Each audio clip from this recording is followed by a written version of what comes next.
रामगिरी हॉटेलच्या पुढे सिडको बसस्टँडपासून जवळ असलेल्या उड्डाणपुलाच्या सुरुवातीला एक LPG टँकरचा अपघात झाला आणि त्याच्यातून LPG गॅसची गळती सकाळी 5:30 पासून सुरू आहे। सदरची गळती ही अरेस्ट करण्यासाठी HPCLचे अधिकारी आणि त्यांची इमर्जन्सी रिस्पॉन्स टीम आलेली आहे।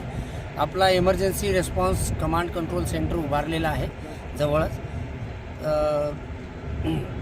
एक सुरक्षिततेची उपाययोजना म्हणून सुरुवातीला आम्ही 500 मीटरचा परिसर जो आहे तो इव्हॅक्युएट केला होता आणि आता HPCLच्या तांत्रिक अधिकाऱ्यांच्या सल्ल्यानुसार आम्ही 1 किलोमीटरचा परिसर आहे तो इव्हॅक्युएट करून घेत आहोत आणि याच्यामध्ये खूप पॅनिक होण्याची काही आवश्यकता नाही, मात्र सुरक्षिततेची उपाययोजना म्हणून 1 किलोमीटरचा परिसर आम्ही इव्हॅक्युएट करून घेत आहोत। किती वेळ लागेल सगळं ते सांगणं थोडं अवघड आहे, कारण त्यांच्या तांत्रिक अधिकाऱ्यांशी मी आताच बोललो।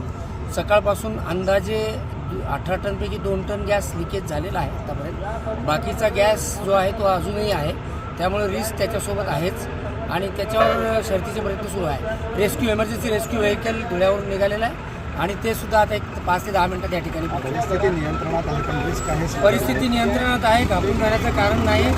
पोलीस यंत्रणा सतर्क आहे, सर्व विभाग जे आहे इमर्जन्सी रिस्पॉन्सचे ते कार्यरत आहेत। स्वतः कमिशनर कॉर्पोरेशन आहेत, कलेक्टर आहेत, आम्ही स्वतः आहोत, आमचा स्टाफ आहे आणि आम्ही या ठिकाणी योग्य ते डिसिजन घेत आहोत।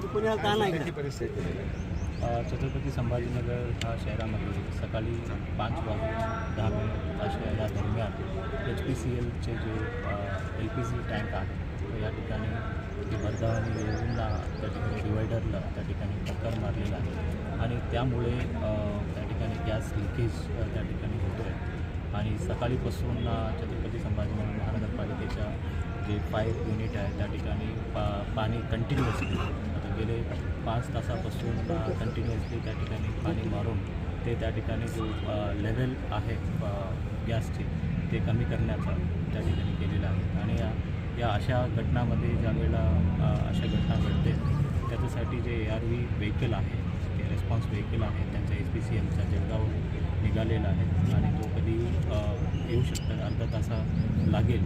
परंतु या दरम्यान नागरिकांनी काळजीच्या अनुषंगाने या परिसराची 1 किलोमीटर जे परिग्रस्त एरियामध्ये सर्व लोकांना इव्हॅक्युएशन करण्याच्या ऑलरेडी सूचना केलेल्या आहेत आणि मी नागरिकांना आवाहन करतो की शक्यतो या भागामध्ये जोपर्यंत पुढील सूचना आम्ही देणार नाही तोपर्यंत या भागामध्ये प्रवास करू नये आणि त्याला जो दुसरी रूट्स आहेत त्या आपण अवलंबावी आणि या भागातील आपण इलेक्ट्रिसिटी आपण बंद केलेलं आहे, मोबाईल सेवाही बंद केलेला आहे। लोकांना आम्ही आवाहन केलेलं आहे की गॅस सिलेंडर वगैरे काही त्या ठिकाणी पेटू नये आणि विशेष करून मोबाईल सेवाही या भागातील आपण बंद करण्याची सूचना केलेल्या आहे। मी नागरिकांना आवाहन करतो की आपण दिलेल्या सूचना काटेकोरपणे पालन करावं। छत्रपती संभाजीनगर महानगरपालिका असेल, पोलीस विभाग असेल आणि सर्व विभाग एक रूपाने आम्ही त्या ठिकाणी ARV व्हेकल आल्यावर त्याची टेक्निकली ओपिनियन घेऊन आम्ही पुढील निर्णय घेऊ। त्याला आतापर्यंत जेवढा गॅस लिकेज झालेली आहे ते टेक्निकली ते आम्हाला ओपिनियन देणार आहे आणि त्यामुळे पुढील किती तास लागेल ते अजून शक्यता सांगता येत नाही, परंतु जे काही आहे ते आपल्या सर्वांची नागरिकांची आरोग्याची खबरदारी घेण्याच्या अनुषंगाने मी सर्वांना आवाहन करतो की आपण 1 किलोमीटरच्या परिग्रस्त जे भागामध्ये ते आपण इव्हॅक्युएट करण्याची आम्ही शेअर बस सुद्धा त्या ठिकाणी दिलेला आहे आणि या भागामध्ये शक्यतो आपण प्रवास करू नये पुढील सूचनापर्यंत। ज्या ठिकाणी कम्प्लिटली या डिसॉल्व आम्ही करणार आहे जेणेकरून हे जे अशा स्वरूपामध्ये एक शंका असते की स्फोट होईल का किंवा काय होईल का, त्याचा 0 रिस्कवर आम्ही काम करण्याचा आम्ही सूचना आम्ही त्या संबंधित जे टेक्निकल विभाग आहे ते त्यांना सूचना केलेल्या आहे। तोपर्यंत कंटिन्युअसली पाणी मारण्याचा आणि जे पुढील खबरदारी घेण्याचा आम्ही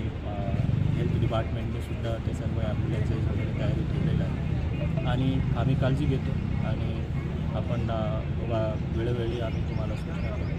परंतु आता सध्या एवढंच सूचना आहे की या 1 किलोमीटर परिग्रस्त क्षेत्रामध्ये जे फक्त ज्या ठिकाणी काम करणारे जे आहेत आग सेवाचे विभागाचे कर्मचारी आणि पाणी भरणारे जे कर्मचारी तेवढं सोडून दुसरे कोणीही या भागामध्ये येऊ नये।